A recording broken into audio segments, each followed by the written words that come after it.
Neste tutorial imos ver a solución de varios exercicios da unidade 1 de contabilidade e fiscalidade sobre a contabilización de pasivos financeiros.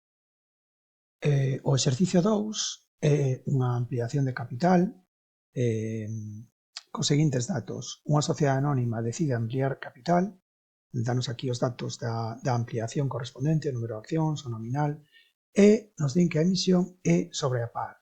Ben, que é emitir sobre a par? Emitir sobre a par significa que se vai, as accións van levar un sobreprecio, por así dicilo, é dicir, van estar, hai que desembolsar máis do 100% do que costan esas accións. Neste caso, a emisión é o 105%, polo tanto, o sobreprecio que se vai cobrar é este 5%, de acordo? Que supera que sería a emisión a par, que sería o 100%. Ben, entón, para facer o asento contable desta ampliación de capital, ben, pois o que temos é, en capital social, evidentemente temos que poñer o valor das accións. Se son 1000 accións e cada unha delas son 6.000 euros de valor nominal, pois serán 6 millóns de capital social. Mentres que ese sobreprecio que se cobra por emitir sobre a par vai noutra conta que tamén é do grupo 1 de financiamento básico, pero non vai na conta de capital social, sino nunha específica que é prima de emisión, de acordo? Neste caso sería o 5% sobre ese valor do capital, 6 millóns, serían 300.000 euros. Ben, isto, polo tanto, pola parte do haber. Pola parte do debe, temos que contabilizar en primeiro lugar os cartos que entran na conta da empresa e aquí o único que nos di no enunciado é que é polo mínimo exixible. Ben, nas sociedades anónimas, son as sociedades anónimas, isto non pasa nas sociedades de responsabilidade limitada, a lei permite que do capital social suscrito, é dicir, do capital social emitido inicialmente, neste caso 6 millóns de euros, só se desembolse o 25%. Acordo? Entón, o 25% de 6 millóns máis a totalidade da prima de emisión, a prima de emisión sí que ten que ser desembolsada, sí que ten que ser cobrada pola empresa na súa totalidade. Por lo tanto, sería 25% de 6 millóns máis 300.000, 1.800.000, o que entra por banco. E que pasa co resto? Que pasa co 75% destes 6 millóns de euros de capital suscrito pero non desembolsado? Vale, pois que vai a unha conta do grupo 1, financiamento básico. Esta conta iría no balance contando en negativo, por así dicilo, de acordo? Porque ten que compensar este capital social, porque realmente na empresa dos 6 millóns só entraron 1.500.000. Falo non pola prima de emisión, sino polo capital. Polo tanto, eses 4 millóns e medio, que é unha débeda que teñen os socios coa empresa, iría no debe. Ben, contanos no exercicio, dinos que o 15 de novembro pídese o desembolso do que está sen desembolsar por parte dos socios. Ben, aquí facemos un dobre acento. En primeiro lugar, pasamos esta conta do grupo 1 a unha conta do grupo 5. Isto ten todo o sentido do mundo. Isto é financiamento básico, é dicir, é a longo prazo, pero se está exixindo, pasa de longo prazo a curto prazo. Por iso temos que pasarlo dunha conta do grupo 1 a unha conta do grupo 5. De feito, as contas chamanse igual, agás que aquí é socios por desembolsos non exixidos, é dicir, a sociedade aínda non exixiu ese desembolso, e aquí xa sí que está exixido. Por último, segundo que os socios vayan desembolsando estes cartos e vayan sendo ingresados na conta da empresa, pois teremos que ir facendo este asento de aquí. Como ven de aquí na solución, non temos un día concreto porque non se especifica, de feito, o normal é que vaya sendo durante días sucesivos, polo tanto, poñemos esta data indeterminada. O exercicio 3 desta unidade 1 é a contabilización dun reparto de beneficios. Ben, no enunciado dinos que unha sociedade anónima que ten un capital de 60.000 euros dividido en accións de nominal 12, isto vai nos facer falta para saber o número de accións que que ten esta empresa e que ten unha reserva legal de 11.800, di que no último exercicio tivo un beneficio de 3.000. E despois explícanos aquí o reparto destes beneficios acordada por la Xunta Xeral de Accionistas. De acordo? Ben, pues, o que temos que ter claro é que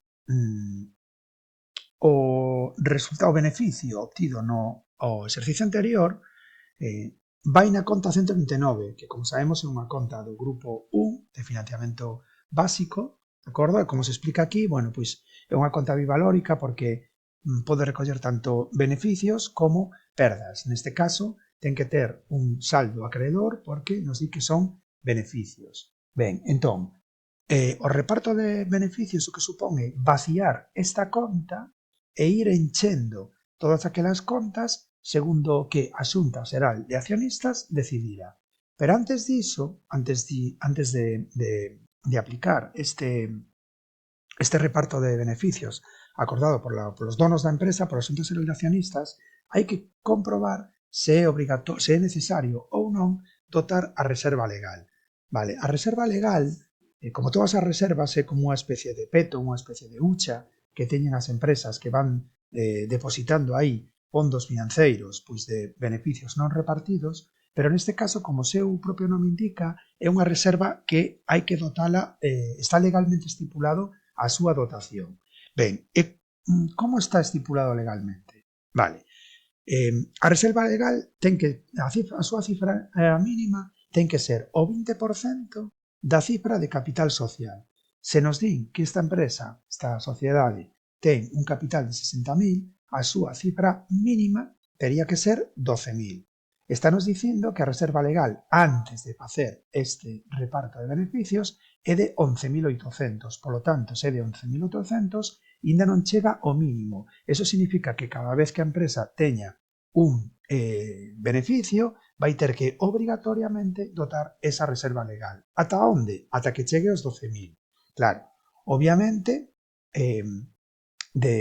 se ten dotado xa 11.800 e o mínimo son 12.000, debería dotala por 200.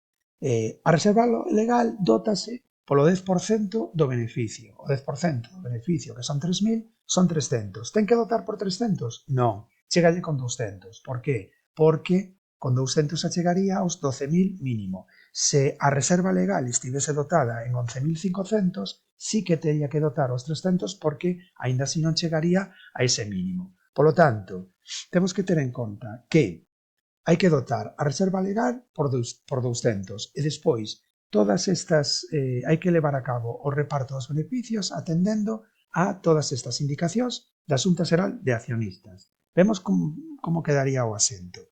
Vale, dixemos antes que a 129 ten saldo acreedor, porque son beneficios, por tanto, para vaciar esa conta, lóxicamente teremos que facer unha anotación no debe, de acordo? Para que no maior quede saldada. Ben, como repartimos estes 3.000 euros? Vale, acabamos de calcular que a reserva legal van 200.